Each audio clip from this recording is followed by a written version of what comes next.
May I ask who Irene and Harry Barrett are? Are those commissioners using somebody else's or just members of the public? Harry Barrett is our maintenance deputy director. Okay, And Irene, I don't know. okay.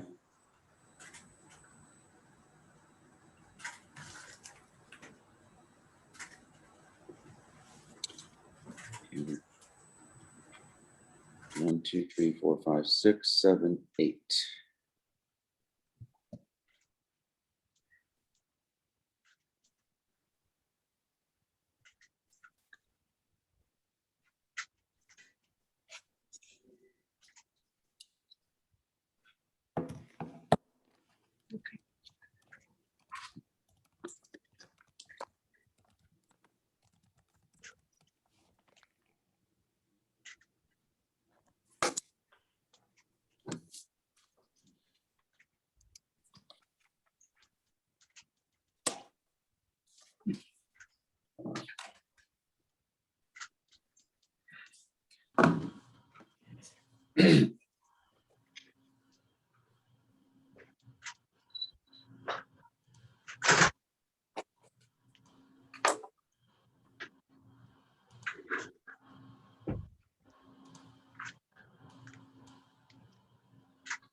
Tricia joined us, good.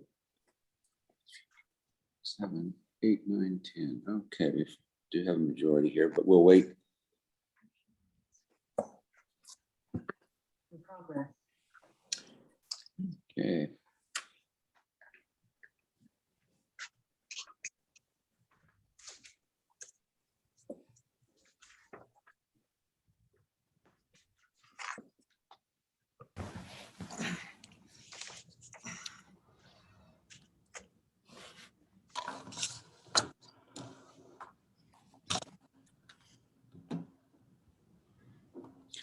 Kevin's here. Okay.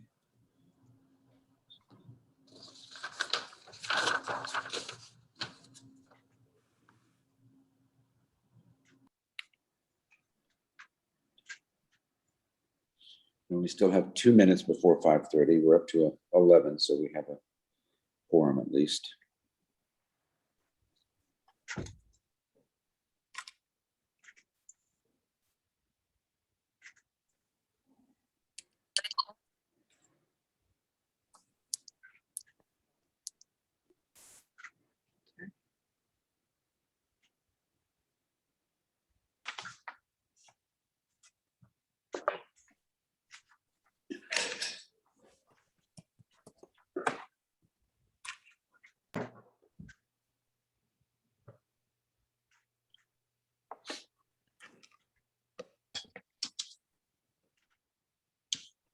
Okay.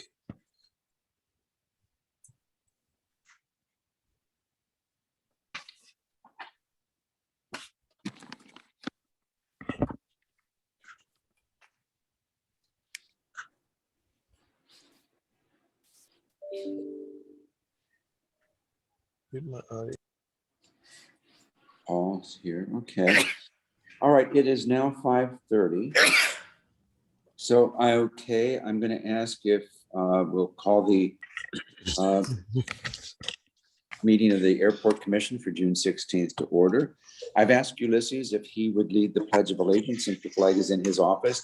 Let me ask again, we all will mute our, it's easier if we mute and let's talk along with.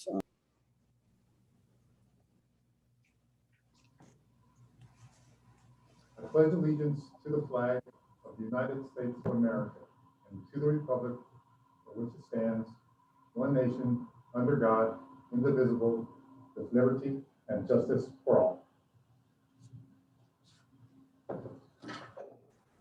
Thank you, Ulysses. All right. Has the agenda been posted? Ulysses? Yes, it has, Chairman. Very good. Nadia, could you please call the roll, please? Commissioners Adams.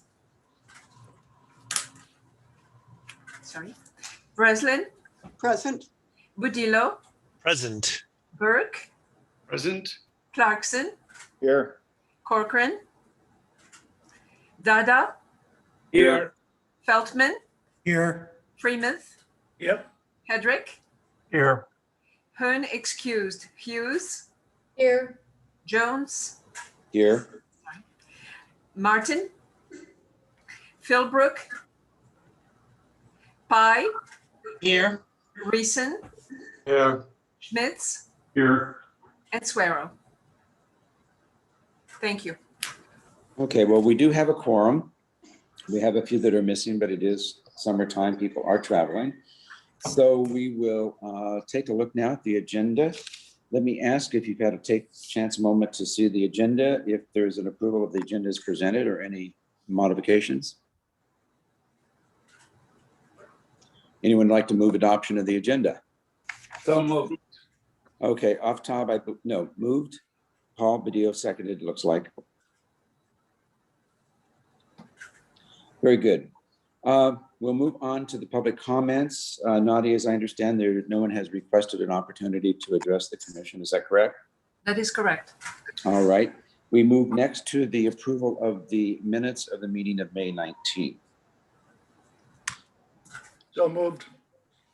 Second. Second. Any discussion on this? David? Yes. I'll be abstaining, and I will explain during commissioner comments, so as not to divert the meeting now. Okay, would you like to amend the minutes to include the No. comments, sir? Okay, all right. We've had a motion to approve the minutes with the abstention of Commissioner Feltman, who will share an explanation a little bit later. All those in favor of adopting the minutes, approving the minutes, say aye. Aye. All those opposed? Abstentions? Abstain. David Feltman abstains. Any other abstentions? Okay. All right.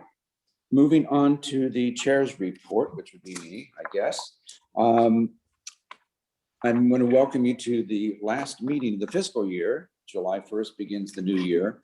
I'm delighted to read too that the airlines are recovering at a faster pace than anyone projected, including the airlines. As I think all of us know, it's not as simple just to bring aircraft who have been sitting off to the side back into the online. They have to be inspected. There's maintenance. It can take a month for every aircraft. Flight crews have to be called back from furlough. Some may not be current. Some may need recertification, retraining. So it's not a simple matter. So the airlines are doing what they can to accommodate the increase in the passenger demand, which I think has surprised everybody. It's important to our airport and more importantly to our community residents and businesses as well as attractions. Luckily, I've had the opportunity to give updates to Main Street, which I'm also a member, which they've appreciated the updates about the airport, about the additional airlines, about the additional routes, and about the increase because of the direct effect that has on the businesses here in our community. Off top, I know, and others are on that line, David Feltman and others, and they can also attest to the fact that Main Street, which by the way, are all the business owners of Indian Canyon, as well as Palm Canyon and surrounding areas, meet bi-weekly with 2 city council members to discuss issues affecting the community. You may have read in Sunday's national news that the airline industry's recovery from the pandemic really passed a milestone as more than 2 million people streamed through the U.S. airport security checkpoints last Friday for the first time since March of 2020. TSA even announced on Saturday that 2.03 million travelers were screened at airport checkpoints on Friday. And this is the first time in 15 months that the number of security screenings surpassed 2 million in one day. However, the recovery, as we know, isn't complete. Friday's crowds were still 74% of the volume compared to the same day in 2019. But we are showing a very aggressive increase, and the airlines are still trying to make the best of a bad situation. And they're starting to recall employees from voluntary leave and also planning to hire small numbers of pilots and other workers later this year. So that's all good news for the Palm Springs Airport. We're not a transit airport, but we are a destination. And those of you who have been downtown in Palm Springs and some of the other communities in the Coachella Valley, I think can attest to the fact that we're seeing a significant increase of visitors to the Coachella Valley. The terms of 4 of our airport commissioners from Palm Springs end on June 30th of 2021. That would be Aftab Dada and Kevin Cochran and Guillermo Suero and myself. The first 3, Aftab, Kevin, and Guillermo, have all reapplied for reappointment. And as I understand, the city council will address that next week. I have served 2 complete 3-year terms, so I have been termed out as of June 30th. And then the terms of 10 commissioners totally have ended on June 30th. In addition to Aftab and Kevin and Guillermo, we have from other communities, 6 commissioners from other cities in the county of Riverside, which are also open. And that would be Jill Philbrook from Cathedral City, Paul Badillo from Indian Wells, Kathleen Hughes La Quinta, Rolf Hone from Palm Desert, and Bill Reeson from Rancho Mirage, and Peter Freymouth from the county of Riverside.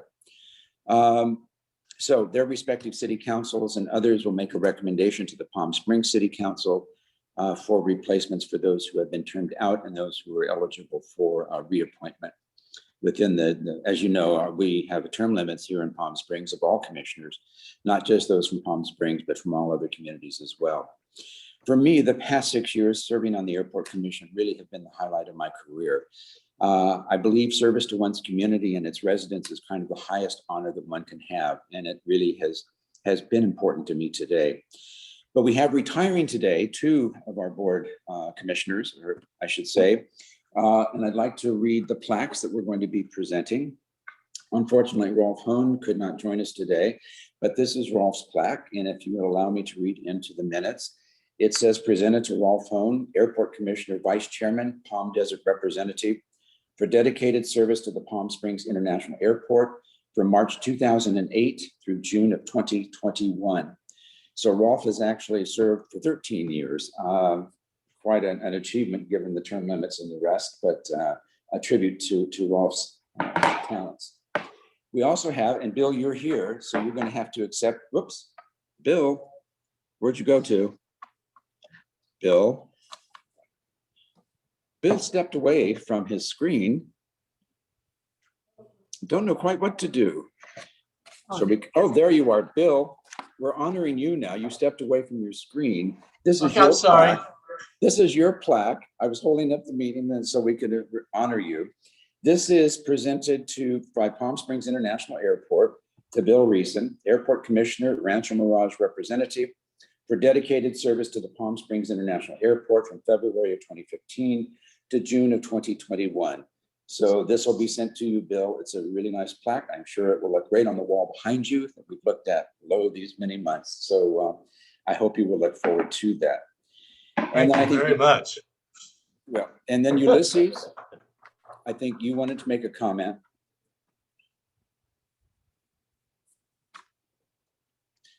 A comment for me? Where Ulysses? Here we go, here we go. Okay. Chairman Jones, there you go. Okay. You It's been a want me to step pleasure in? working with you during this past year. It became evident to me from the very start that you understand the importance of the airport to the city of Palm Springs and to the Coachella Valley, and that you desired for the airport to not only meet, but also to exceed the experience and the expectations of all of its stakeholders, especially airline passengers. Thank you for your presentations promoting the airport to numerous business and community groups. Thank you for serving on the Airport Commission since 2015 and your leadership as chairman since January of 2019. Chairman Jones, you're right next door to me, so would you please step into the office here so I can present you with your plaque?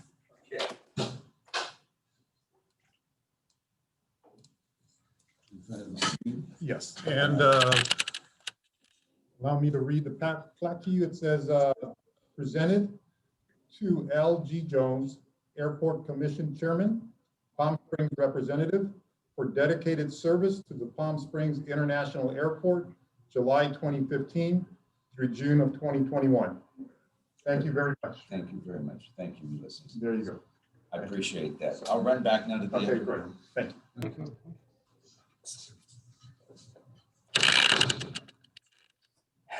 I appreciate that. I really want to thank all of you, the commissioners. for your support and encouragement these past 6 years and the last years as chairman. I really believe that this has been a collaborative effort, and this is one of the best collegial groups with whom I've had the pleasure of working in my 45-year career. Getting to know many of you over the years has just been the highlight of my life. And I will miss these meetings, but I will be calling in. I will be watching you as a member of the public. I have no plans to make any comments whatsoever. I just want to see some of these projects through. So don't be surprised if you see my name in future ones. Our agenda today is relatively short. We don't really have any action items. I've had requests from 2 commissioners who are attending the Palm Springs Boys and Girls Club fundraiser event, and I'm also attending. There's 3 of us at least, and possibly more. But they've asked if it's possible that we try to end the meeting by 6:45. However, if there's business to be conducted, Aftab and I and others will certainly remain until the conclusion of the business that have been completed. But we'll see how the meeting progresses. So with those introductory comments, let me turn to Executive Director Aguirre for introductions and presentations. There are none this evening, sir. There are none. This will be a fast one. Okay, is Justin with us for the city manager's report? Justin, are you here? I am here. Oh, there you are. Okay. The floor is yours. Thank you. And remind me, I apologize, I wasn't able to review the agenda. I believe, don't we have an agenda item to discuss the well in the desert and potential impacts? We do. There is an agenda item 11A to discuss the cooling center at the well in the desert, which was intended to regarding the boxing club location. So you may want to update the commissioners on the action of the city council from last week that have not moved ahead with that idea at the present. Sure. Chairman, I'm happy to do that now or as part of that agenda item, whichever you prefer. Why don't you do that now? Okay. And it sets the tone for future discussions. Wonderful. Just really quick, before I do that, Mr. Chairman, I'd like to say I've seen a lot of people conduct meetings in my day, and you conduct a very smooth meeting. So you will leave big shoes to fill, at least in that regard, as you move on to your next endeavor. So thank you for your service. Thank you, Justin. So the boxing club, staff had a conversation with council last council meeting, that'd be last week. And basically we are continuing to move forward with a prospective service located at the boxing club. However, it's a little bit nuanced at this point. So historically, our conditional use permit has been with Well in the Desert exclusively, although they have had a partnership, at least for some time, I'm not exactly sure how long, with Martha's Village, which provides certain other services. So we had proposed to City Council that we enter into an agreement with both entities. I think some of what we perceive as the advantage of including Martha's in that agreement is they have a larger, well-established operation. They deal with federal grants. They bring in resources. They have a track record simply running larger and more expansive programs. So we see that as a positive. The direction we got from council was to further refine an agreement that would be very specific in terms of what the expectations are with each of those 2 partners. So whereas before there was a conditional use permit strictly with Well in the Desert and Martha's Village and Kitchen was providing services, at this point, we're pursuing an agreement with both partners and potentially, depending on how you want to read, the specifics with the agreement, Martha's could even be a primary provider, which was something that at least some city council members expressed interest in. So I think that's a positive development, as is the conversation among the council members to really hone in on some of the measurables, the way we evaluate the program, really speaking to moving people beyond some of these immediate services and tracking whether or not people eventually seek other kinds of assistance, whether it be mental health services, drug addiction, housing, and other support services. And they've also directed staff to further look into a whole host of what I'd call secondary impact or accountability type measures. So we talked a little bit briefly last time you all met that it is difficult to control human behavior. Ultimately, very few people have found themselves successful at doing that, but the providers can leverage the services. and they can indicate to patrons that are causing, those kind of secondary impacts, they can suspend services, which would, I think, be a deterrent not only to that kind of behavior, but should an individual be suspended, there's less reason to hang out proximate to the location, to the boxing club, right? So those are the kinds of things that we're working on to try to make sure that we have greater accountability, fewer impacts, and higher efficiency service this time around.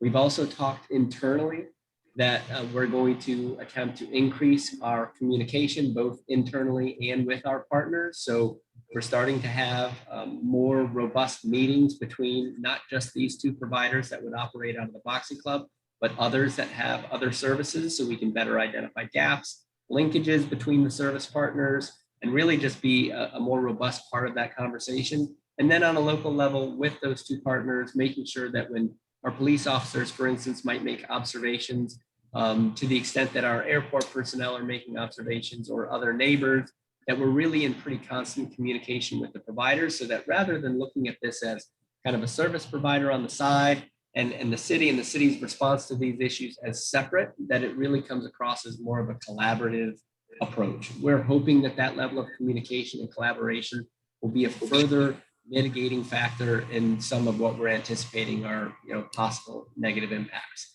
So that's really where the stage is set. I think for your conversation, we did talk a little bit last time about what I perceive as the appropriate role for the Airport Commission. It's worth reiterating that this is largely an advisory body, plays a very important role, has unique insight in overseeing airport operations in depth, something the City Council could not do on its own, given the breadth of issues that the council needs to undertake.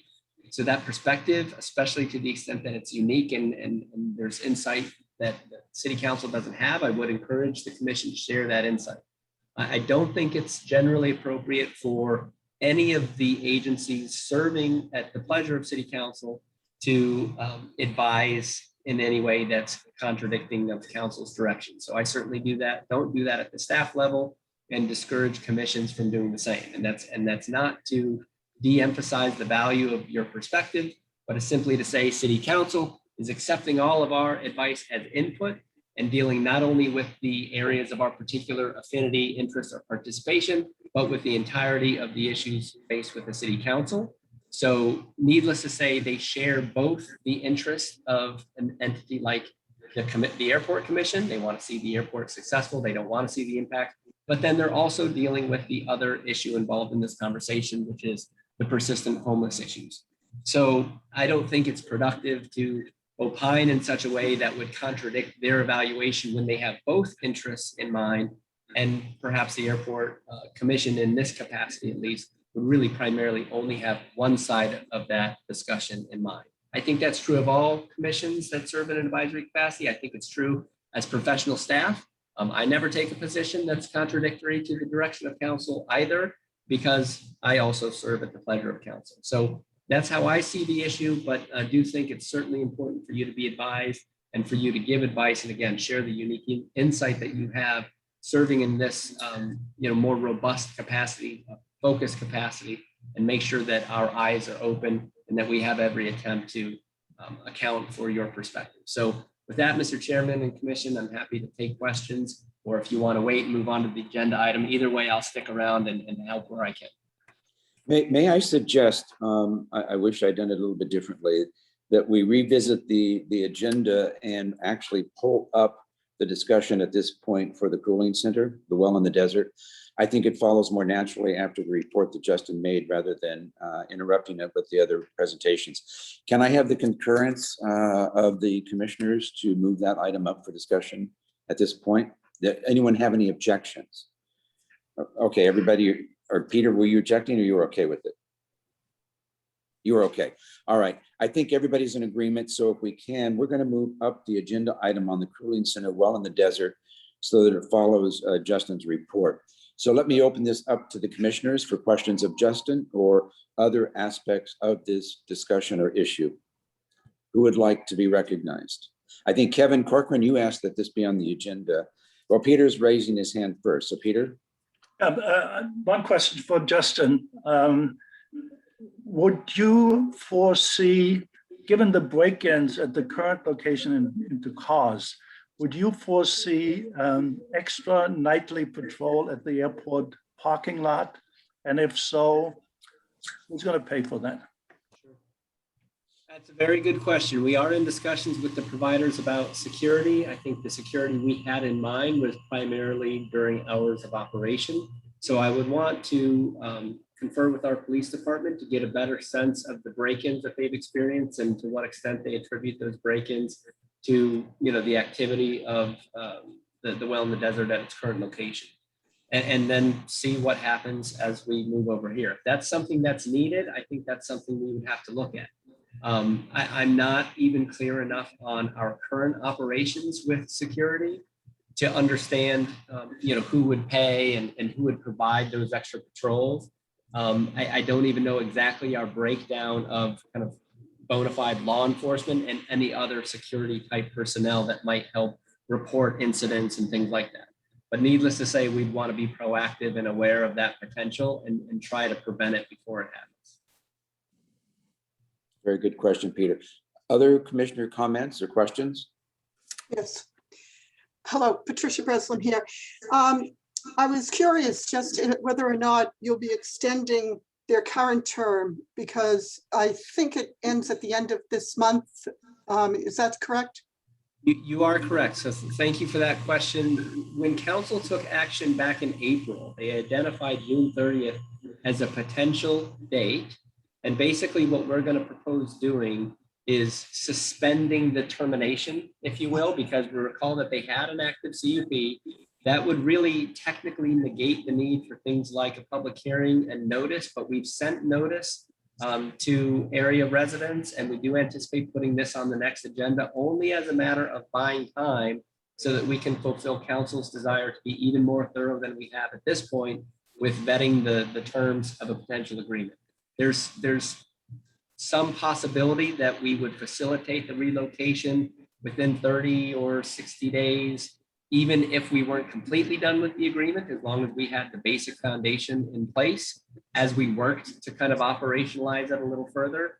But one way or the other, we expect we'll need at least some potential continuation of services. The other thing I'm doing is meeting with the county to understand when they're going to be able to open up some of their more robust cooling center operations. Initially, they were thinking they might not even make July 15th. Then they thought maybe July 1st, but then there was a little bit of back and forth between them and the provider they were hoping to contract with. I meet with the county this week. So I'm also trying to figure out, are there other services so that when we present this to council, we may say that there are some options if they, for instance, might choose to go ahead and abide by the June 30th date, terminate the CUP, and just have a delay in relocating to the boxing club. So those are kind of the options on the table, but we are looking exactly at that issue. So as a follow-up, if I may, so with that said, is this still looked at as a short-term agreement or as a long-term agreement, and with all of the different adjustments and changes that have to be made, like the misting that needs to be done and allowed and all of that stuff? How is the council looking at it at this point? So I would still say short term, but I should probably qualify that. And what I mean by short term is City Council has directed staff to really look at long-term solutions and solutions that would be housing first type solutions. There's mounting evidence both in literature and in kind of more recent and local anecdotal experience that the housing first solutions are the most successful at lifting people out of homelessness, and even with dealing with some of the other issues that plague this community, the unsheltered community, drug addiction, mental health, et cetera. So that's really where they'd like to focus. Some of the funds that the city received, it's worth mentioning that because of our city council's lobbying, we were the only community in California at our population to get some of the special HAP funds that they've set some of the remaining funds aside for this endeavor, hopefully in coordination with the county, who's also receiving some of the windfall, not only from reimbursement funds federally, but anticipated new funds to come in the state's budget. the county's largely responsible for these kind of programs, so they get most of the money for it. So if we can put all that together, we think we can build something that would be the permanent solution. So when I say short term, what I mean is likely a bridge to that. I can't speak to the interests of Well in the Desert or other providers in continuing services once something like that becomes available. But I think the city council is very interested in shifting its resources to that kind of a program that is, I say ideally located. There is no perfect place to put any of these services, but to pick an ideal location for a permanent center, housing first with supportive services. And at that point, I would expect we would shift our resources there and we would mitigate the need for some of these lesser daytime drop-in oriented services. Thank you for that. Thank you, Patricia. Very good questions. Other commissioners have any questions or comments? Yeah, David?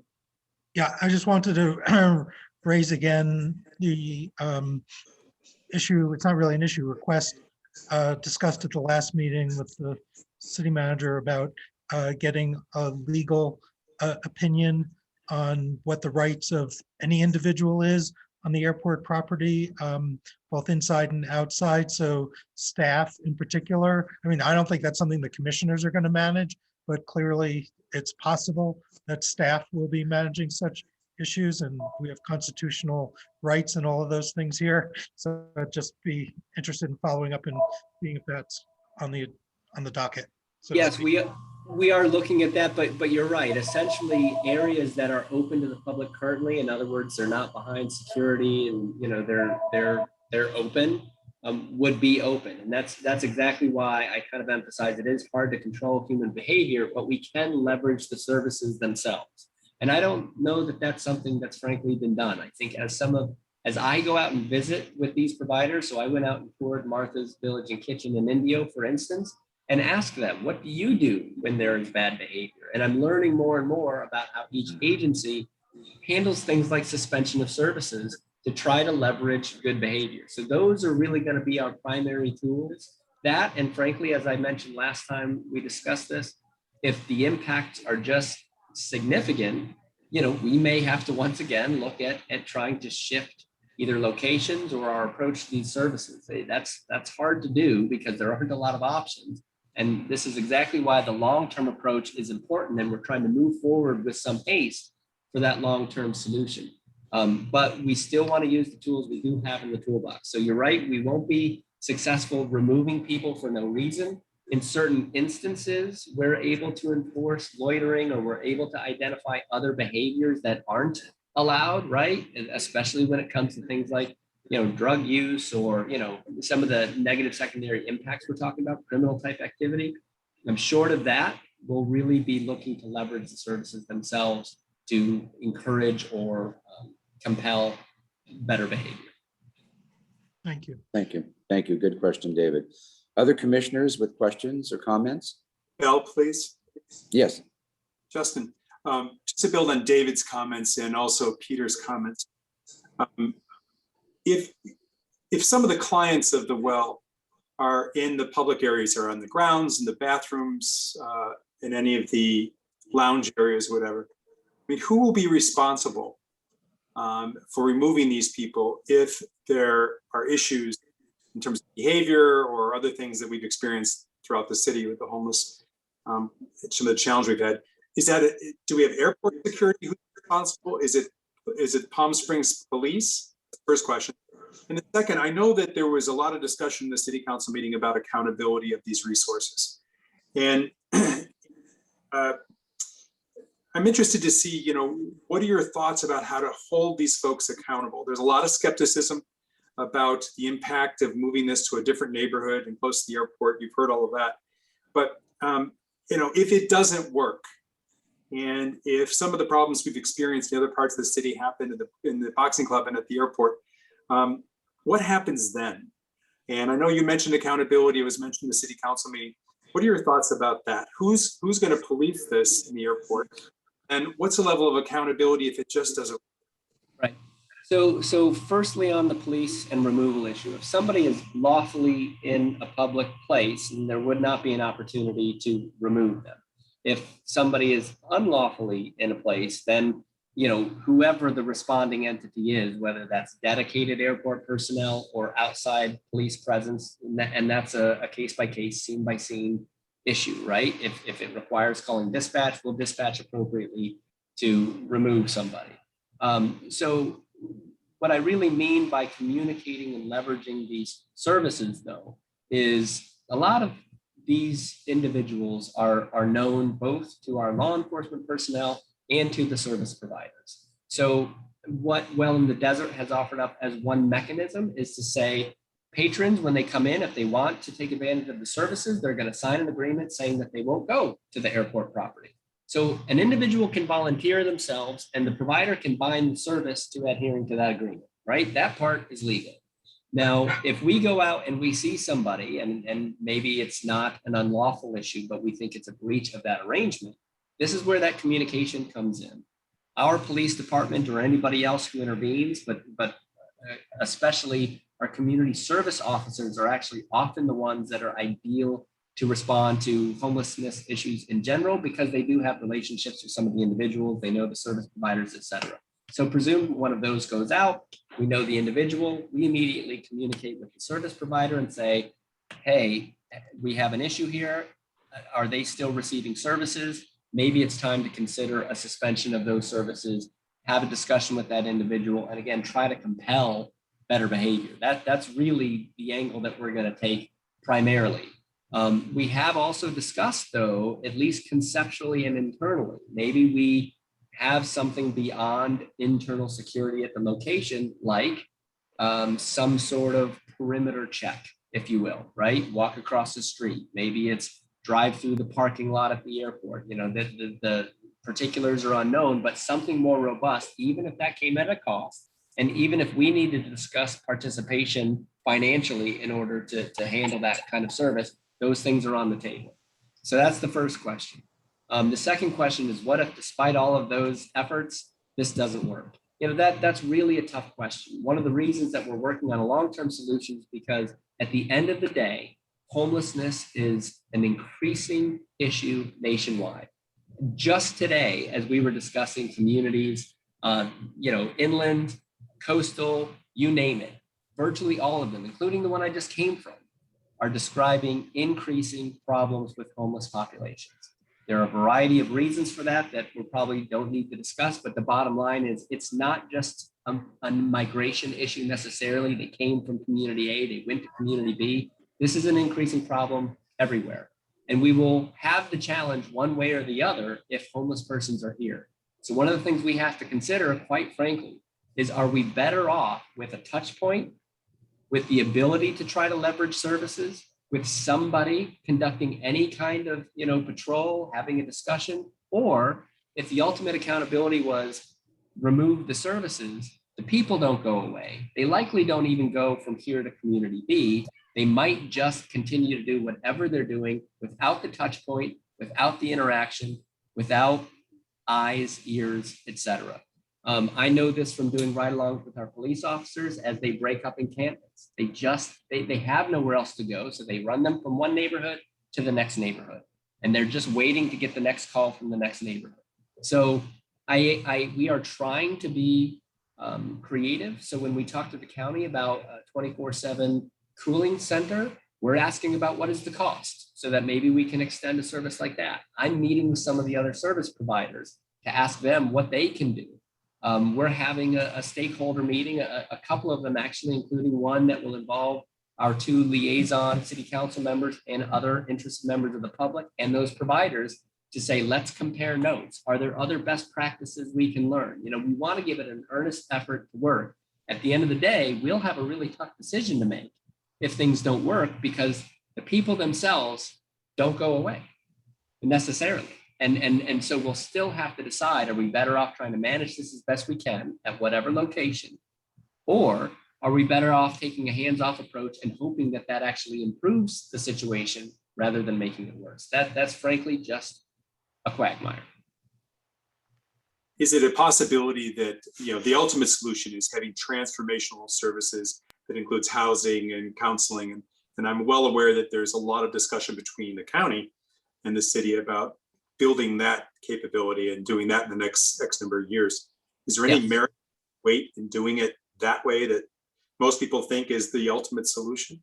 I believe so. You know, this is a difficult situation for those that have had close encounters with some of these individuals, these human beings. You know, my wife encountered one today while she was out on a run. He was screaming out into the air, cursing and screaming at nobody. This is somebody with severe mental illness that needs real help and resources. The torment in that individual's mind is something I wouldn't want to contemplate. That individual lives with that every day. And they need an entirely different system than the one we have, if we're really honest. We lack mental health support services.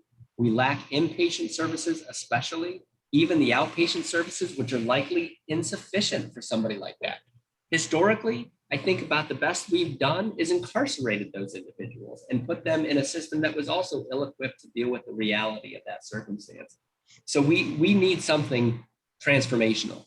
That's a worst case that I still don't have an answer to, but I do think you're exactly right that we have both theoretical and kind of literature evidence and local anecdotal evidence that a housing first with wraparound services, meaning they get help with mental illness, they get prescriptions that can help, they talk to somebody every day through the unit that they're living in to have that touch point and to see what their mental state is that day. To make sure they're taking their meds, to interact with family if the individual has family, maybe reconnect them in a way that's more manageable, right? Those are the things that I think are proving to be the best we can do. The county through Project Roomkey did put dozens of people in long-term housing. The CV200 program run by our Council of Governments, they're not helping people by the dozens, but one at a time, they are finding the most chronically homeless and helping them through Housing First. So we can expand those kinds of services. Those are the ones having success. It will take a little time. In the meantime, we're going to try to manage these others as best we can. Thank you, John. Justin. What about, we've spent now about 20 minutes on this. Are there more questions and comments? Or is this an item that needs to return to the agenda for the July meeting? I had a question and a comment. Oh, Jeff? Yeah, but No, sure, go ahead. Question and comment, go. needs to be. And one's more generic for Justin, but I was just interested to hear maybe from Ulysses whether loitering is an issue at the airport now and how that's handled, if it is. We have had people here loitering throughout. It's a safe place for many individuals. Let me just rephrase that. It's a safe place for individuals, not many.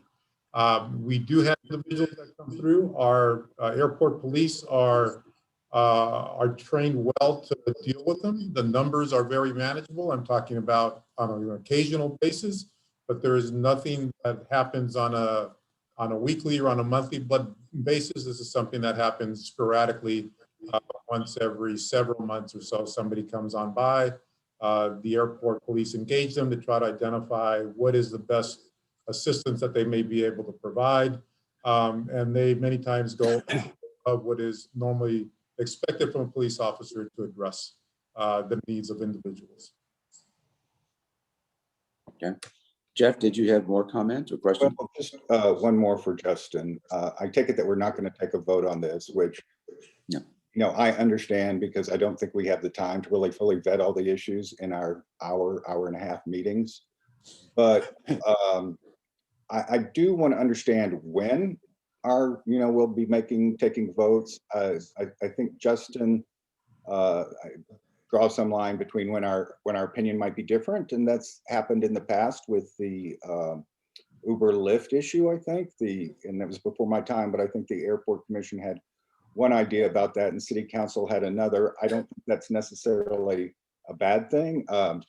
If you look at the ordinance that tells the Airport Commission what we're supposed to be doing, we're supposed to be giving advice on 15 different issues, and one of those is property use.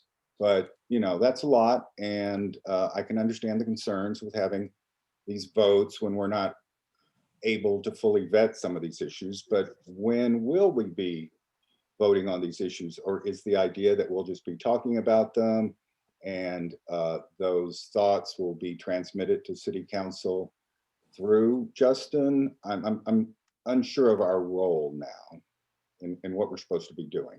Thank you. That's a very good question.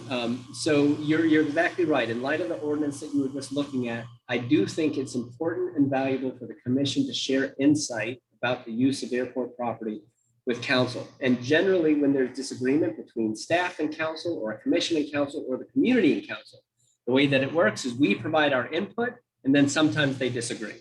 Generally speaking, even with our council members that disagree, we say the best practice is to disagree while the conversation's being had, but once a decision is made, we don't have to agree with it. Nobody can compel our opinion, but we generally defer to the overarching policy body that's elected to set that policy. So if we say council, put it over here, and council says we're going to put it over there, we say, great, that's the end of it. Now, we still come back to say, there may be impacts that you didn't realize, right? That's not telling them they made the wrong decision. That's the only line I'm trying to draw. If council is saying, we're going to pursue relocating the service here, and we are both advocates of the airport and responsible to deal with the homelessness issue, they've got the most complete context. They've made a decision. I think we should not then say, wrong choice, right? But I do think you should continue to share your insight, especially insight that the council does not already have, so that they can continue to make better decisions. We're essentially inputs. They are the throughput. They are kind of the final say on most of these issues, unless they are fully delegated to us at the staff or commission level. Does that help? Well, it does, but that's very different, I think, from the previous city manager who, if there was a major issue on the agenda, we would usually consider it before the city council and we would have an opinion, and the city manager would take that to the city council. If it's going to be a different philosophy, then, and I think it sounds like it is, I'm not sure when we would ever take any action on any item. I don't think it's wholly different, actually. I think generally speaking, and depending on the issue, depending on how urgent it is, et cetera, it is still my preference to be very inclusive and participative in who gets to weigh in. The commissions exist largely because a city council, with the breadth of things that they have to take on, could never get in depth enough on all the issues. But that's not to say that the work that the commissions or the staff do is exclusive to the commissions or staff. So occasionally, a city council will need to take action on an item relating to Parks and Recreation without discussing it with the Parks and Recreation Commission. Sometimes they need to do the same thing with a capital project using Measure J funding that might not go to the Measure J Commission. Most of the things that involve the respective areas of expertise do go through the commission first.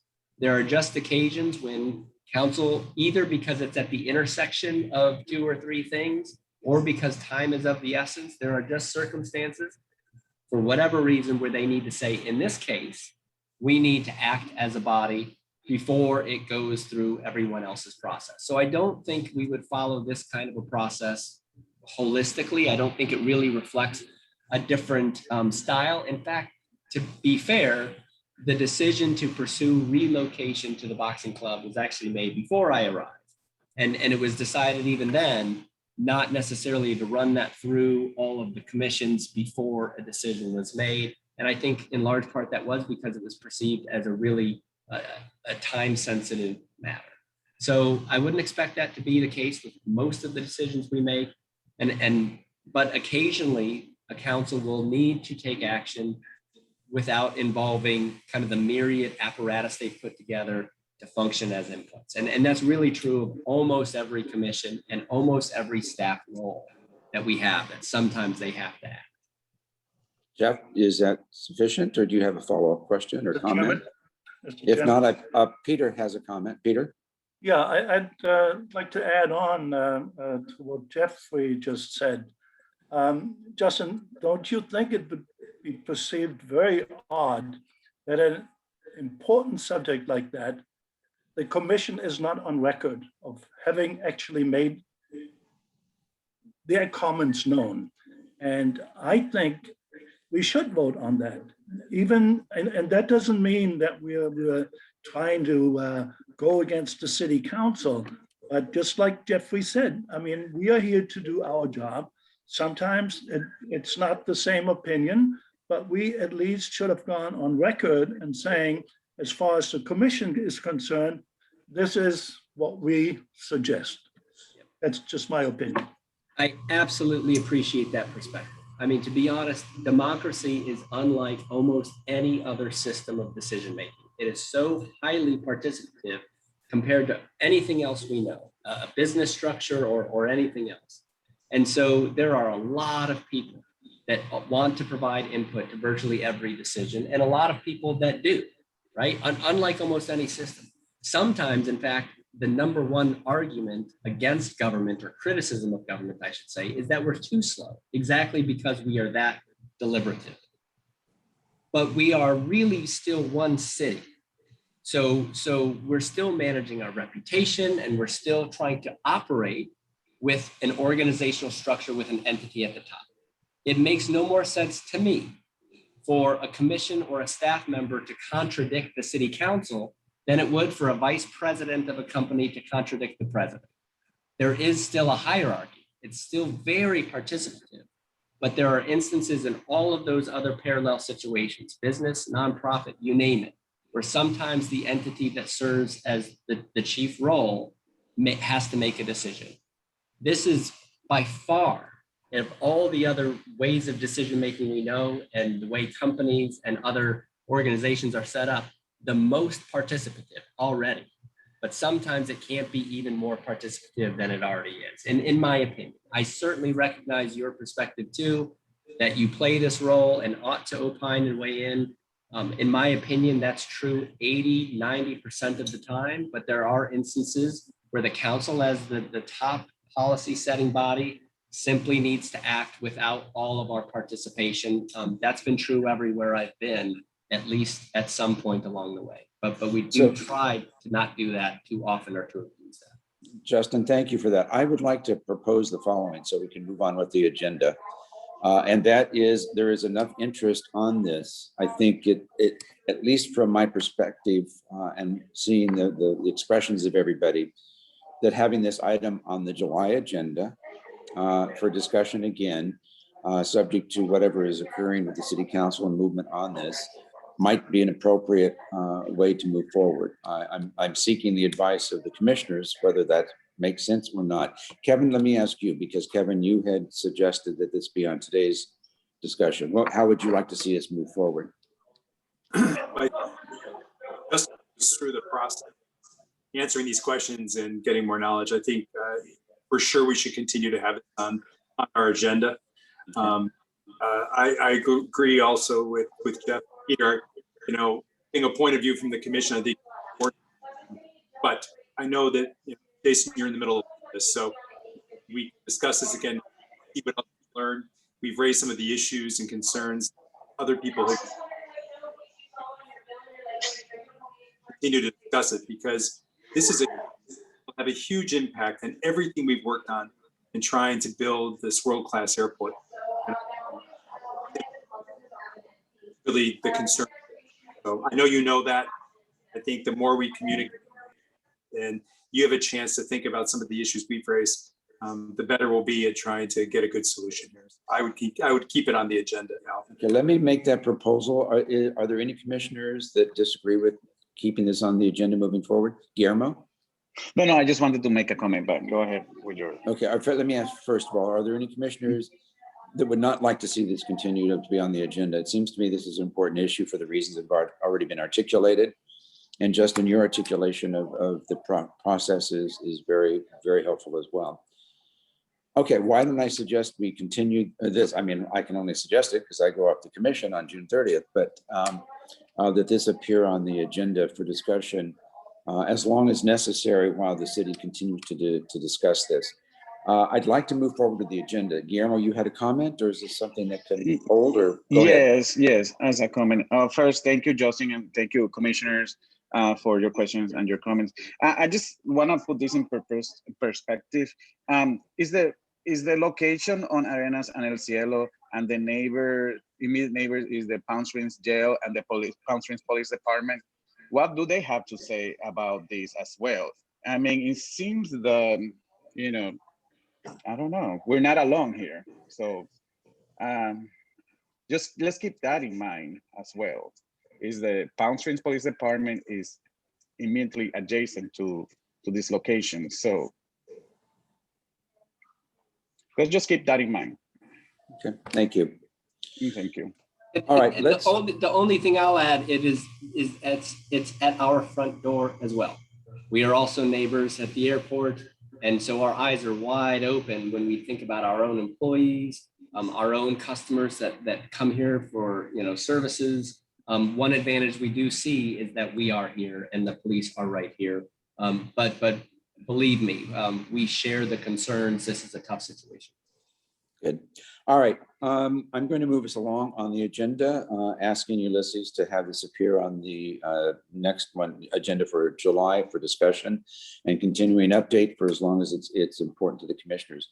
Let's move back to the executive director report. So Ulysses, I'm turning to you here. Thank you. Good evening, commissioners. Over the last few months, we have become familiar with Daniel presenting updates on marketing and air service, and Victoria providing updates on the airport's finances. Starting with today's meeting, Harry Barrett, who is the Deputy Director of Aviation over Operations and Maintenance, will provide updates related to the ongoing projects and other significant impact items regarding operations, security, and safety.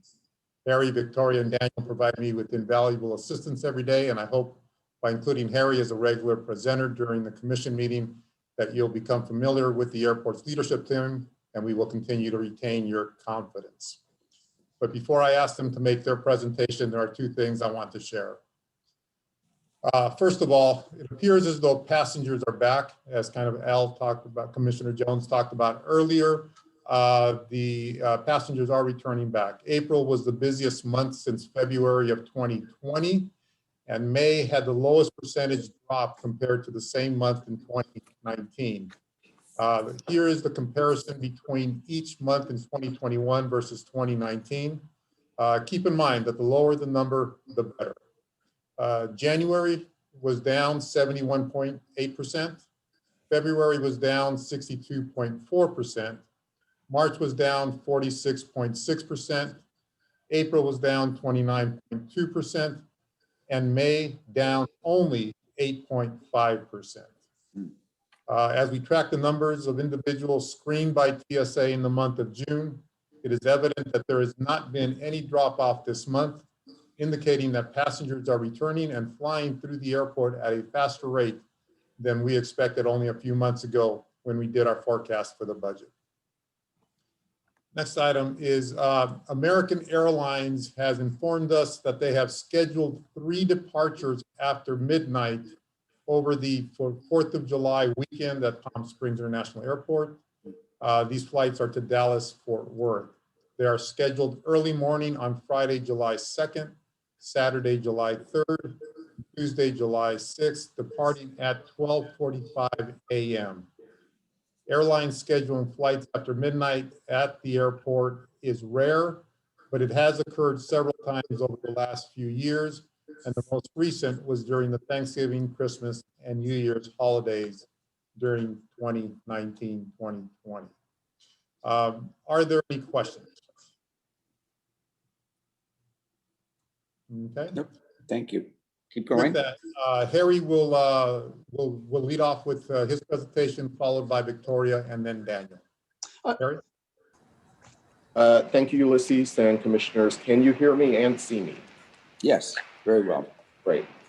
I am going to share my screen, and please let me know if you can see it.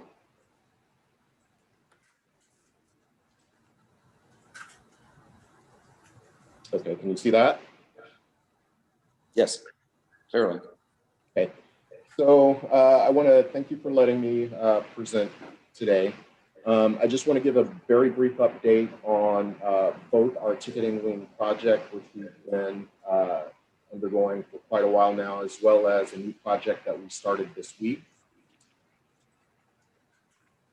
So in terms of the ticketing wing project, I think the last time that this body met, we were completing what we call internally phase 2B of the project.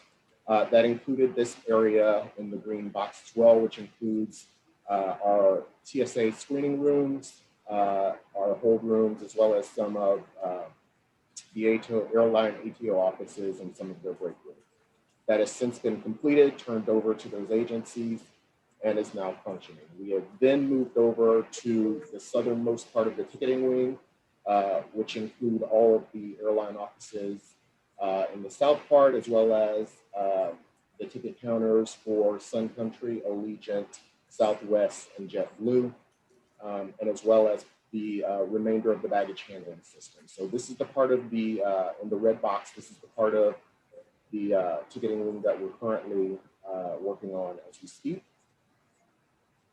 In the next slide, this kind of shows what we just recently turned over. So these areas are the TSA screening room areas. The photo on the left is going to be the area where TSA screens oversized baggage, small cargo, pets that may be traveling in crates that are loaded on the aircraft. That all goes through this area on the left. On the right, you may have seen last meeting where we had launched our baggage handling system. This is the TSA screening room where all those bags funnel into. So you have 4 right now, what we call EDS machines here, where the bags essentially make it around through the belt into those machines to be screened. Once they're screened, TSA then sends those bags just to the other side of the belt where they're sized. They are assigned to a carousel and then out this belt here in the very far back of the screening area out to their assigned carousels. So that's what we've recently completed. In terms of what we're working on now, again, it's going to be the remainder of this project. So we're trying to button up this project as quickly, efficiently, and as accurately as possible. This includes that ticketing area, the public area that I referred to earlier, which had Sun Country, Allegiant, Southwest, and JetBlue Airlines. Right now, this looks like a construction site. It will not look as much like a construction site next week. What's happened is the Swinnerton team has gone through and demoed everything. They have rerouted some of the sprinkler lines, some of the conduits, the HVAC system. They've done all that work. And then as of this week, they went back into framing for the offices and putting up drywall for the offices, backup house, as well as for the ticket counter areas. So on the left, this is from the east wall of the public area looking outward. As you can see, these are the doors leading to the curbside here. And then on the right, this is from the southernmost wall looking north. This is the McCain wall. If you were to take down this wall, this would be essentially the remainder of the ticketing wing area. This area will be carpeted next week. The flooring will go down. They'll continue to work on drywall and framing. And by the end of next week, it should look more like ticketing wing. In these photos, you'll see that we're also still working on the remainder of the baggage handling system. So this photo on the left indicates the work that's being done inside the building, just in that ticketing wing area I was referring to. The 2 photos in the center and on the right are photos of the belt as they leave the facility going into the TSA screening room and then back out to the baggage handling carousel number 3, which is currently not operational. We expect that carousel to become operational over the next month or so, and a lot of this will be cleaned up and ready to go by then.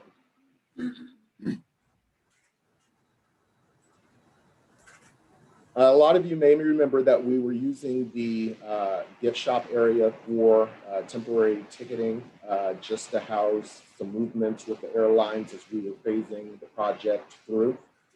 We will be removing these ticket counters in this area. This area will be prepared for the return back to a public area. At this time, we do not intend to to put a gift shop back in here. We're going to leave this area open with the intent that if we possibly need this area to expand our ticketing wing, that we'll have that space available. However, that's not hard and fast. This could be used for retail space in the future as well. So right now we're keeping this area open just for future planning purposes. And as we get back into normal operations with normal passenger numbers and flights, we'll determine what's best for this area at that time. So that concludes the ticketing wing portion of that. I did mention that we started our passenger boarding bridge replacement project this week. And just a couple of slides on that.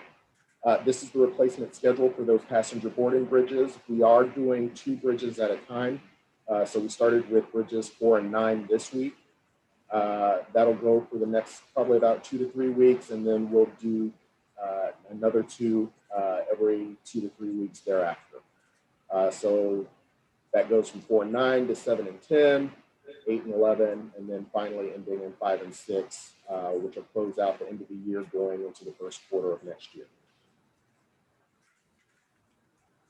These are what the current passenger boarding bridges look like. If you've flown through the airport, you've seen these a million times. On the left is Bridge 4. This has not been dismantled yet, or hadn't as of this photo. It is now dismantled. And then on the right is boarding bridge 9. As of this photo, as of the time this was taken, this was actually being demolished at that point. This is what the new bridges look like. So this is Bridge 4 fully replaced. They replaced it earlier this week. So on Monday, this went up. It is currently not operational. Obviously, they have to do some electrical wiring, connection of various conduits and things. And also there needs to be testing done on this bridge just to make sure it's safe and ready for use. So that'll be another 2 weeks, but this is what it looks like fully completed. The same for Bridge 9. So as you can see, the boarding bridge earlier today was on the ground, ready to be craned up. That bridge has since been installed. So if you were to look today, there is a bridge sitting here. There's no open door where people can fall out of the curb. This project, as I mentioned, should go through the end of the year. The ticketing wing project, we anticipate will wrap up on August 12th. And that concludes my presentation. Are there any questions with that?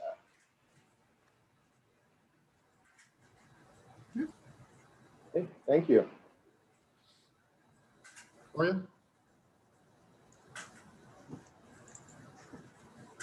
Hello, good evening. Thank you, Harry.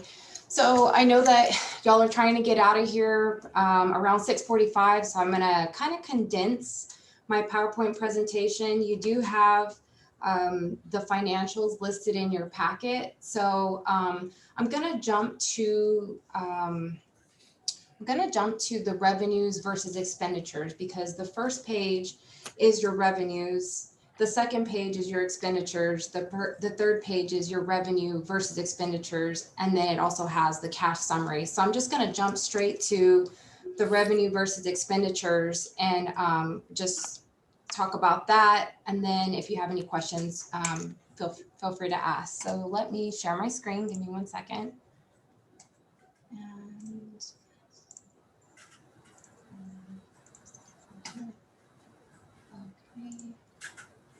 All right, do you see the revenue versus expenditures page?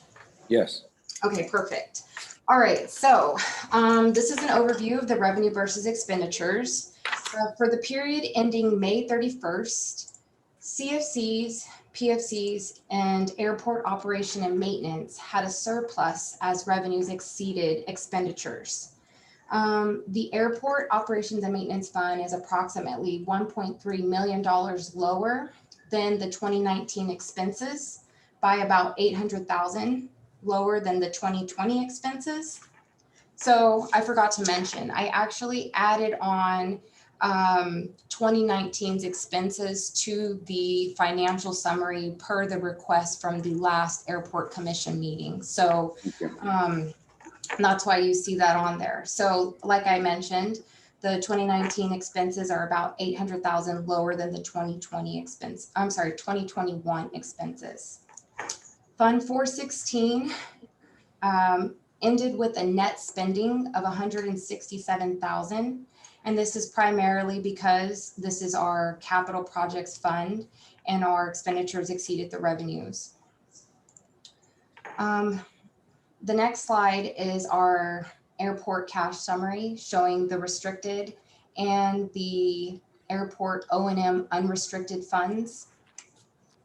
The cash flow for Fund 405 increased by about 150,000 compared to prior month. So that is your car rental customer facility charges.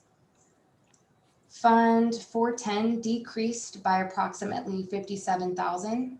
This is due to a transfer to the PFC 2019 fiscal agent account.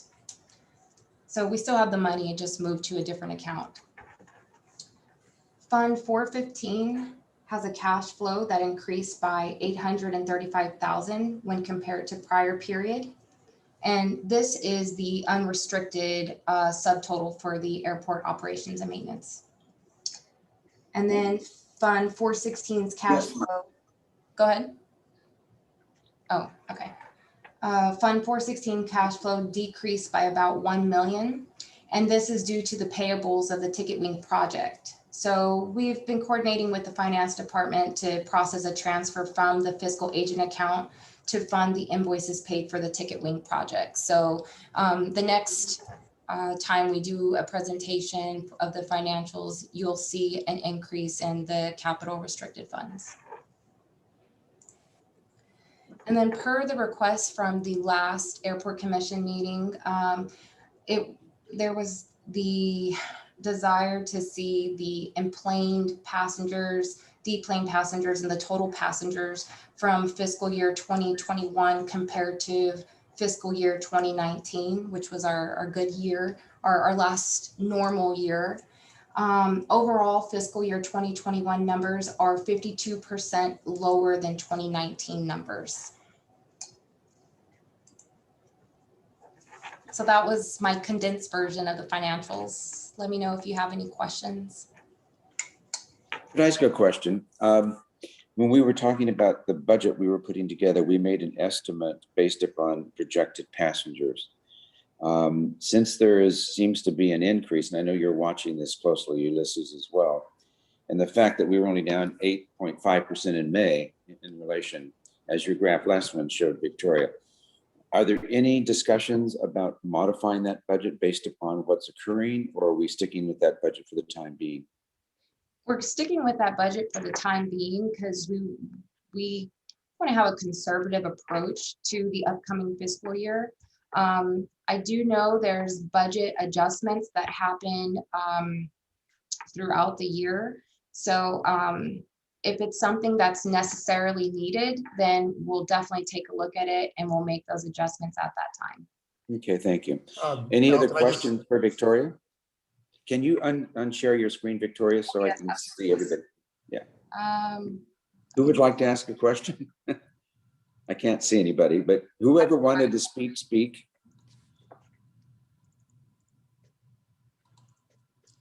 Did someone have a question? Al, this was Ulysses. I just wanted to just confirm that that again, the additional passenger increase, the positive side will only impact our revenue side, modify the budget. Our expenses are still projected to be the same. We feel real comfortable with the numbers that we put in there. Our budget, if you remember, did tap into the into the this money by the federal government. So if our revenues do exceed our expectations, that just means that we'll need to tap in less into our stimulus money. So I feel comfortable. So there's no real need to modify the budget. Great, thank you for that clarification. Do you want to continue, Ulysses? Victoria, if that's ends your presentation, thank you. We'll move on to Daniel. Is my screen still showing? Yes, it is. So for whatever reason, the Zoom is gone. I'm not able to pull it up. Does anybody have or Daniel, can you go ahead and take control? And I just requested control from you. Anything pop up? yes, thank you so much. Right. Oh no, it's let me control your screen. That's not what I want to do. Oh, let's see. Oh, wait, here we go. Here we go. Oh, there you go. All Thank you. right. Sorry for the technical difficulties. Great. Okay. Let's see. Oh, where the hell did... No, I'm not seeing where's. Oh, there's my. Okay, never mind. All right. We'll get it together, everybody. I promise. Okay. Let me get everything set real quick. All right, so good to see everybody again. The next was what month of, we're in June. So, okay, so I've got a couple updates for you guys. As you guys saw last week, we had the great announcement from both Alaska and Southwest on the same day. I have never actually had that happen in my career, but I've always wanted it to, so I was really excited about it. Alaska Airlines, they announced new nonstop Austin service that's going to start in November and run through mid-April. They're going to operate it 5 times a week, Monday, Wednesday, Thursday, Friday, and Sunday on one of their E195 aircraft. So we'll have first class and coach class, and then their kind of premium economy product as well will be on the plane. Southwest added 4 new routes: seasonal daily service to Chicago Midway and Dallas Love, seasonal Saturday service to Portland. Those will both run kind of November timeframe through April timeframe. And then year-round double daily Sacramento. So I have 1 round trip in the morning, 1 round trip in the evening. Be perfect timing for people who need to leave the Valley and get to Sacramento, the state capital, for any kind of business they have to do. Currently, Southwest schedule is only on sale through January 6th of next year. So if you guys look for anything beyond then, you won't find the schedules at the time, but they'll be extending the schedule as the year goes on to include more of our tourist season. So with these new announcements and the new cities, that brings our nonstop flights to 31 cities in our typical tourist season. 26 of those United States, and 5 of those are in Canada. Other updates. So last week I flew to Dallas with Gary from the CVB and with Carrie from the consultant Elevant Pacific. We had headquarters meetings with both Southwest and American. Both went really well. American, I also want to note they are increasing their DFW service in September through the end of the year to 3 times a day. Typically in September and October, they operate twice daily. It would be 3 times a day, so some added lift in September and October, which would be great. Those are typically kind of shoulder seasons. You come out of the summer, you have a dip, kids are going back to school, people aren't traveling so much, and then you don't really start to pick up until we get closer to like fall break in October. So they're adding some additional lift in the shoulder season for us. Update on JetBlue, they have pulled the Fort Lauderdale schedule again from the fall. Now it's currently showing to be flying in March 2022. I'm not quite sure why they did that just yet, but we do have a meeting with them at the Roots Air Service Development Conference next week. So we'll be discussing that with them and seeing what kind of feedback they may have. We also have, with JetBlue, we also have 10 other meetings with airlines at this conference. I'll be going with the Elevant Pacific Consulting, the consultants for air service for the Greater Palm Springs CVB. So I'll be attending that conference with them and meeting with airlines that both serve Palm Springs and those that do not serve Palm Springs, see if we can get some more announcements for us. Good news from WestJet. They've taken their Calgary service from 1 time a week to 2 times a week. It is now operating on Fridays and Sundays. So they bring a little additional lift there. But of course, anything else to Canada is really going to depend on the Canadian government, what they're going to allow in their vaccination process up there. And again, as I mentioned, also, we had a headquarters meeting with Southwest last week, and it went very well. Both American and Southwest are pleased with the market. I'd say Southwest is beyond happy with Palm Springs, considering the announcement they just made last week. They weren't happy with us. They definitely would not be growing from here. I also updated this next chart just as I've shown you guys the last couple of meetings on the scheduled departing seats that we have out of Palm Springs. The gold bar is current year 2021, silver is 2020, and the light blue is 2019. So you can see we are up considerably in 2021 over 2019, 27% in June, 52% increase in scheduled departing seats in July, and a little over 50% in scheduled departing seats going out in August. This is probably some of the highest numbers we've had for summer flights in the last decade out of Palm Springs. Things are definitely looking up for us, and the way our passenger numbers are tracking, I am very optimistic that we may be, I'm very optimistic we're having a great June and hopefully excellent rest of the summer. So we shall see. Next, coming up, a little quick update on that marketing communication plan that we are working on. We are starting stakeholder interviews this week. In these interviews, AVH Communications, the consulting agency that was contracted with, They'll be conducting these interviews. We'll have 3 groups on, or tomorrow. The first group will be Mayor Holstedge, airport staff, and also other city staff. Amy Blaisdell, the communications director for the city, she's one of the other staff that will be joining us as well. Group 2 will be the Greater Palm Springs CVB, Visit Palm Springs, and the Greater Coachella Valley Chambers of Commerce, the Coachella Valley Economic Partnership, the Palm Springs Hospitality Association, and PS Resorts will be in group number 2. And then the group number 3 will be the Marketing Committee. It'll be late tomorrow afternoon. So all these groups are really trying to make sure we cover all the different aspects of people and the stakeholders of the community, from the city of Palm Springs to the greater valley, reaching out. It's one reason I was really excited that the Greater Coachella Valley Chamber of Commerce would come on, because they represent several of the cities in the valley. And then also from an economic development viewpoint, we can get it from the Coachella Valley Economic Partnership, and they'll be able to give us feedback on how they work with the airport, what they're hearing, what the community's telling them, and kind of like almost like, think of like a little bit like a focus group to really kind of see what all the residents of the valley really think of the airport and how we're doing, and maybe ways we can better communicate with them. Then in addition to these group interviews, we'll also be doing surveys. And so those will be going, we have a survey form for all airport commissioners that are on the marketing committee. It'll be sent out so you guys can answer the questions, give us your thoughts and feedback as well. We'll have surveys for every staff member of the Department of Aviation, and then we'll also send them out to all airport tenants, the airlines, the rental cars, people on field, FBOs, all that, so they can share those surveys with their staff as well, and send that back to us, and we can get just some more excellent feedback. And so those are starting tomorrow, so I'm definitely excited for that. Next up, I think it was 2 meetings ago, a question was brought up about us researching an airport lounge. We did a quick survey of U.S. airports with less than 2 million enplanements in 2019. I think, if I remember correctly, I think we were just shy of 1.3 million enplanements. So airports in the U.S. that fall in that category are actually over 300. We were able to find 3 airports that had lounges: Colorado Springs, Greenville, Spartanburg, South Carolina, and in Mobile, Alabama.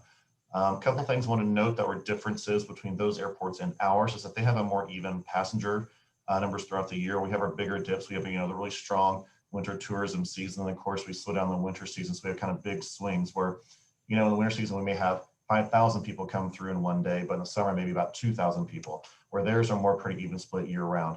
Also, their passenger traffic they have is more, they have a lot more business traffic than we do. We're very, of course, as you guys know, very leisure dependent. They have more even split between business and leisure traffic. So they do have a couple notable differences between us and them, are the ones that do have the lounges. And for my presentation, that's all I have. If anybody has any questions for me. Yes. Hi. I have a question about tomorrow's marketing meeting. Sure. And usually our timeline goes that we meet before the commission so we can share with the commission what is going on, with our meeting. And also we won't have had a lot of time to, get ready for this ourselves. So I want to ask, what's the timetable on this? So tomorrow they'll be presented by you, Aviatrix, presented by you to the marketing committee. Well, what's more, what it's going to be, it's really just a question. So Aviatrix, they have these questions right for the community, just various community, I have 20 questions, but just, what do you guys hear about the airport? Just different ways. It's really just gathering your feedback, kind of like as a focus group. It's not like a traditional meeting. We're going to have decisions to decide on. You're not going to be voting on anything. It's really, they just have a list of questions that they're asking all the community, and they've tailored the questions a little bit. Like they have the ones for like the city staff are a little bit different than just for, like than we have for the region, like for the CVBs and the economic partnership and those, and then we'll have the ones for you guys as well. So it's really just think of more as a focus group than an actual committee, I suppose. Great. So then I have a follow-up through the chair that Chair, I would like to have open this up, please, to the commissioners. They can come as guests, and then we could recognize them if we wanted to. I mean, if there was a reason coming up to recognize them, that they could be part of this as well. Is that allowable? Go ahead. My recommendation would be no. The reason we set up the meeting the way that we did as a committee meeting was because we were getting a certain number of people involved, and therefore it would constitute a quorum. So we scheduled it as a marketing committee official meeting and agendized it as such. So therefore, there can be a complete dialogue from a formality perspective and allow the free discussion between the commissioners on the committee. Okay, that answers the question. But if afterwards anyone wanted to contact the office and just say what happened, or any one of us, that's fine, right?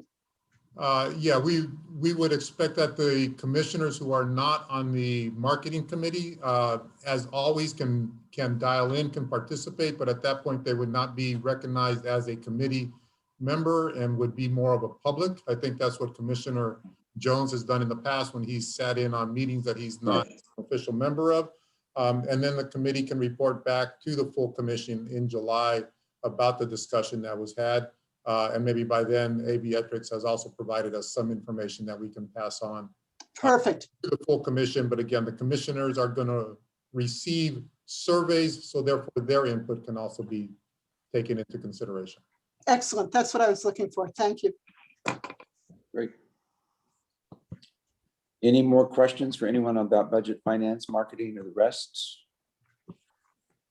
If not, Ulysses, you want to move on to the regional terminal food and beverage concept under the discussion items, the remaining one?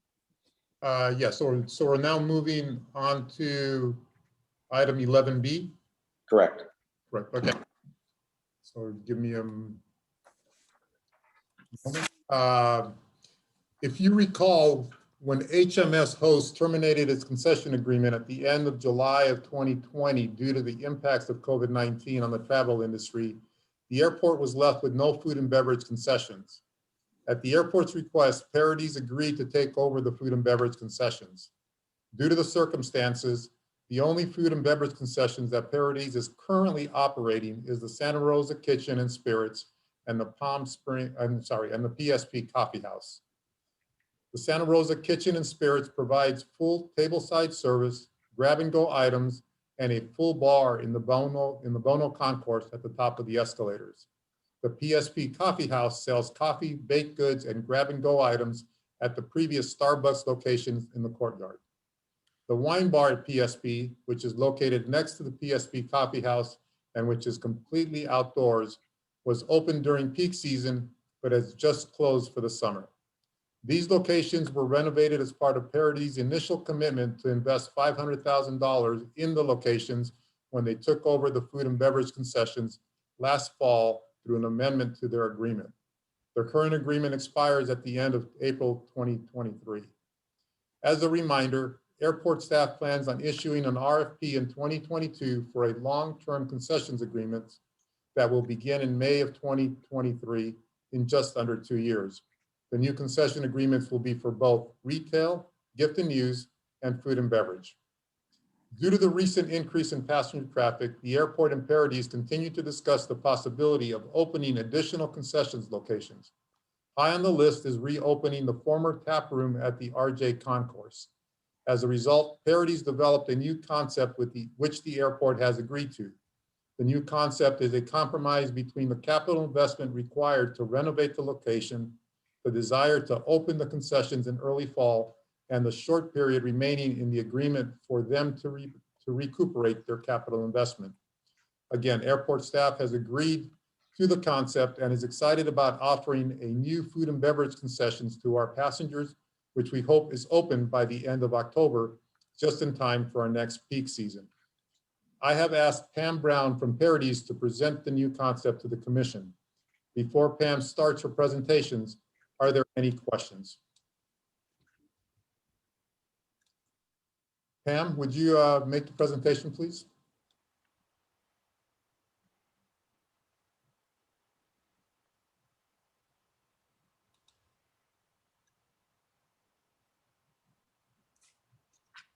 Thank you all. I apologize. I didn't realize I was still muted. Can you hear me now? Yes. That's great. Ulysses, shall I go ahead and tee up the presentation? Yes, please. Okay. Give me just a moment here. And then I will share screen. I wasn't sure I would have that capability from Zoom today, so that's great.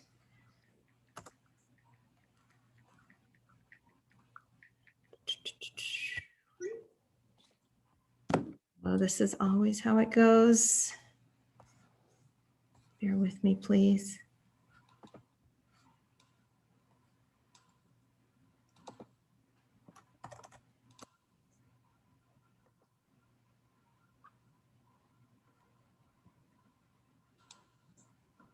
All right. And if I can just get the screen share version to work here.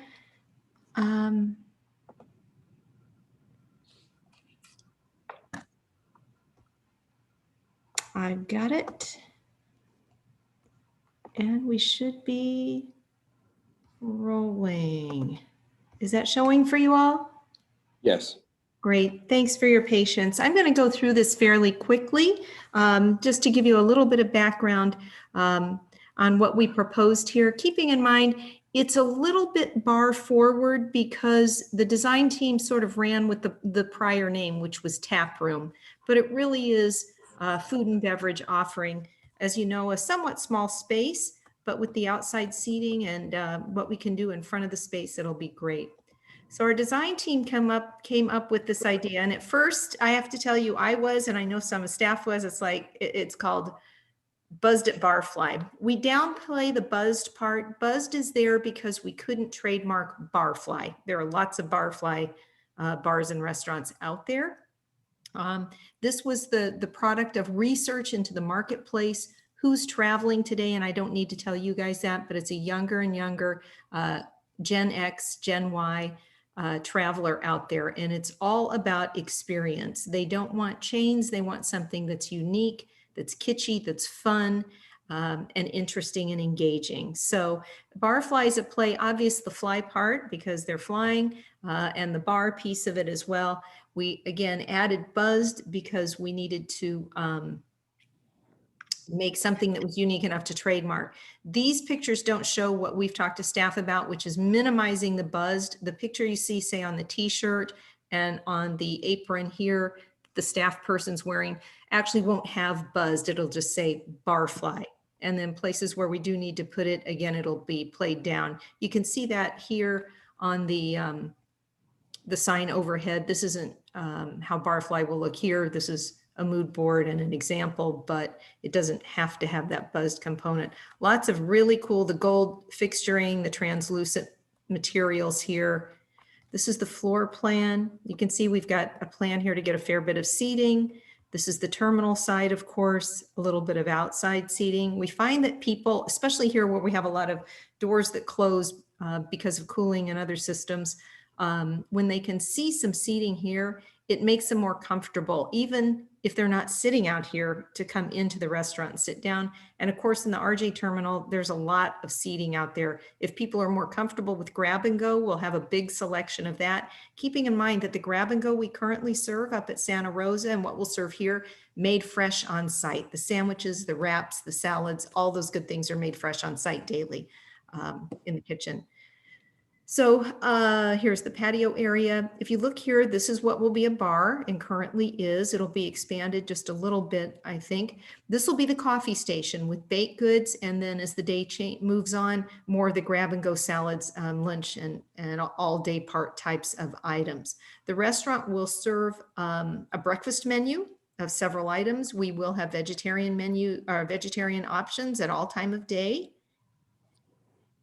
And then obviously lunch and dinner as well, hours customized around when the air travel is there.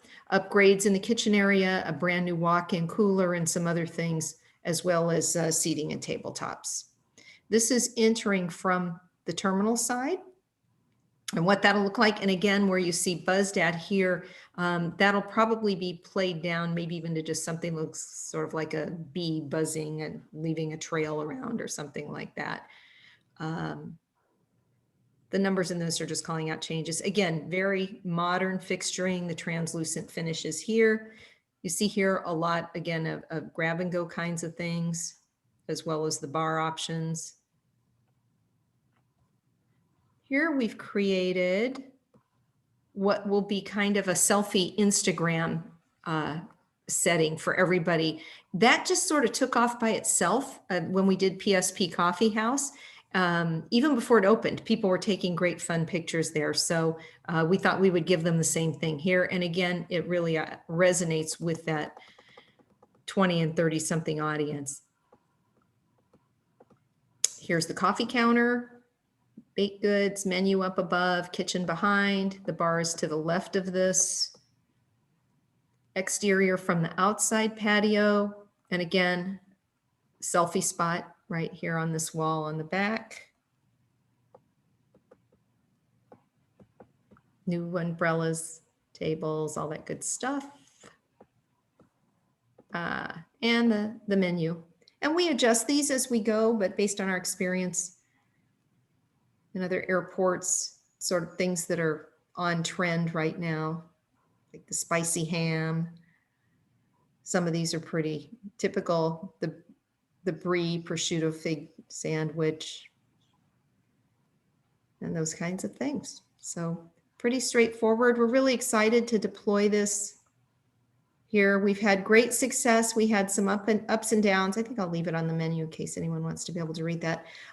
You know, we had a little bit of false start due to COVID, but we worked through it. I think we did a pretty good job, all things considered. And we're excited to get another concept up and running. Given the time we have, I would also just tell, you know, that these aren't our, you know, our 7 to 10 year term concepts. We're working with as much existing facilities as we can to be able to spend this kind of money over such a short term. So we appreciate your patience in that regard, but our traveling customers seem to be really delighted. Are there any questions for Pam in the presentation? Jeff? Pam, I do want to say, I am so glad that you softened the word buzzed, took it off the shirts and all that, and I wouldn't suggest bringing it back in grand style. Right, it'll be minimized here as well. We loud and clear. Ulysses brought it up, and we got it. It wasn't about the. And also with an airport being buzzed, they wouldn't get on the plane. Well, you shouldn't get on the plane, right? But a lot of people these days apparently don't realize that. And so that was why Ulysses and his staff were especially sensitive to that. Yeah. So. But I will say, even the look of the fly has been softened, you know, and everything. So thank you for doing that. Yeah, thank you. Thank you. Jeff Clarkson had his hand up. You're on mute, Jeff. Sorry, just a quick comment. I'm a 61-year-old fart and it appeals to me. I don't know that everything has to be generational. It's a lot better than what was there before. And I think it should appeal to everyone. Oh, thank you. I'm 61 as well. And it's fun, it's new. And Palm Springs is that kind of community, you know? Right. People don't go to Palm Springs to go to Applebee's. I would also say I like this concept as well. So well done. Thank you for minimizing the buzz and playing a little bit more on the fly. I think it's going to be great. Well done. Oh, thank you very much. Could you remove your screen sharing so that I can yes, see I the pictures? apologize. Yep. Right, I can't see who's wanting to ask questions. Let me, I don't. And I am being sensitive. I've noticed we're down to 12 commissioners now. We have some that have been dropping off. So long as we have a forum, we can continue. Any other questions that we have here?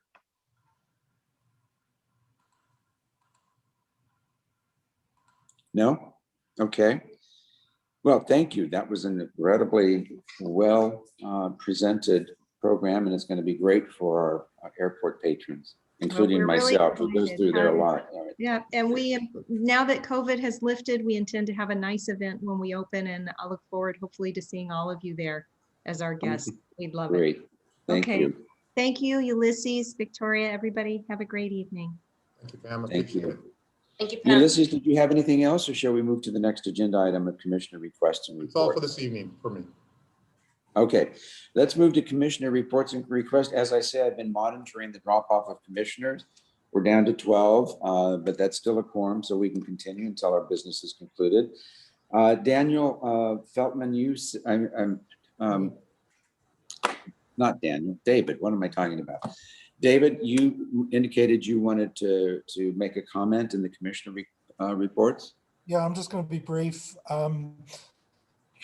In this month's minutes, or the minutes of last month's meeting, the request that I made of this city manager regarding the legal analysis was omitted from the minutes. I'm in a dialogue with Ulysses about why that happened, and I've asked for further clarification, and that's why I abstained from that vote, and I expect to continue to talk with him and resolve that before the next meeting.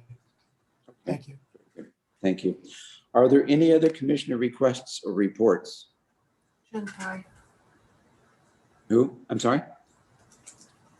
Did somebody raise their hand? I didn't hear. Yes, Jen Pye, Commissioner. Oh, Jan, I'm sorry. Need to go to a different screen here. Go ahead, Jan, you have the floor. I'm going to make this short. I belong to the State Ag Committee. For cooling centers, for the last 2 years, we've had 3: Cathedral City, Desert Hot Springs, and Palm Springs. They will not be in Cathedral City or Desert Hot Springs. But as Justin said, they do not move from point A to point B. The other thing is the CV Housing First will be seeing clients outside of the boxing club. The second thing is we were told that we need to pay attention to the Brown Act. So my suggestion is whenever we respond to Nadia, that we respond to her and not respond to all. That makes a serial meeting. And Al Jones, you've been a very good chairman. Thank you. Well, thank you for that. Very good. Are there any other commissioner requests or reports? Okay, Bill? You're on mute. There, how's that? Fine, good. Okay, sorry about that. Anyway, I just wanted to say, as Chairman Jones mentioned earlier, I'm being termed out. This is my last meeting after 6 years of being on the commission. I just want to thank the city of Palm Springs and the commission and all the people that I've been associated with on the commission. I appreciate it very much. Thank you, thank you. And it's a bittersweet situation for me because I love being on the commission and I hate to leave, but that's the way it is. So thank you again. Thank you, Bill, for your service, very much so. Any other commissioner comments or requests, Paul? Yes, I have a question. So June 15th, the governor opened up the state, and I know that our July meeting will also be via Zoom. Do we have any idea when the meetings were going to continue again in person? Ulysses, do you have any comment on that? I believe Justin has some information. Justin, Yep, I'm happy to address that. You know, one of the struggles right now is just maintaining the kind of transparency that we've created in this system. So the city used to have dedicated personnel to record and then archive these Brown Act meetings. And we have since lost some of that personnel.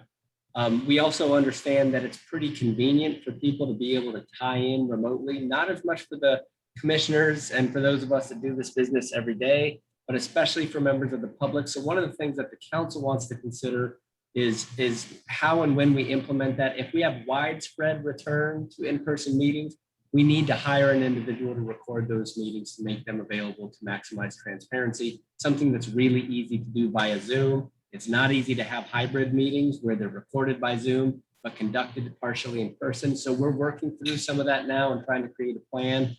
Bear with us while we do that. But if we return to in-person broadly, we'll also need a lead time to hire personnel and go back to recording those meetings. So it will take just a little while. I apologize.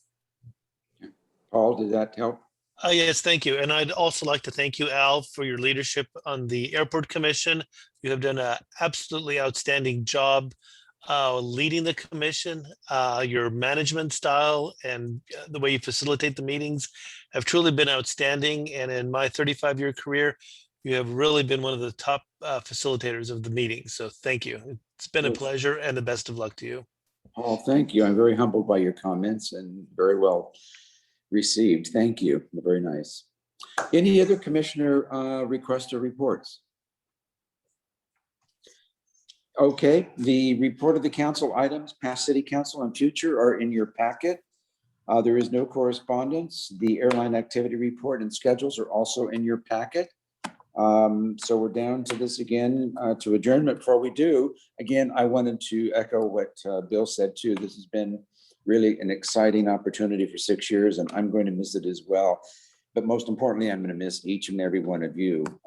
Although I will look at you without making comments at future meetings, I will be a member of the public listening in. Is there a motion to adjourn? I move that we adjourn. Bill motion moves. I will second that as chairman, and my last act as chairman of the Airport Commission. All those in favor say aye. Aye. Any opposed? Any abstentions? We are adjourned. Again, thank you all. Thank you, Bill, as well, for your service. Thank you, Ken.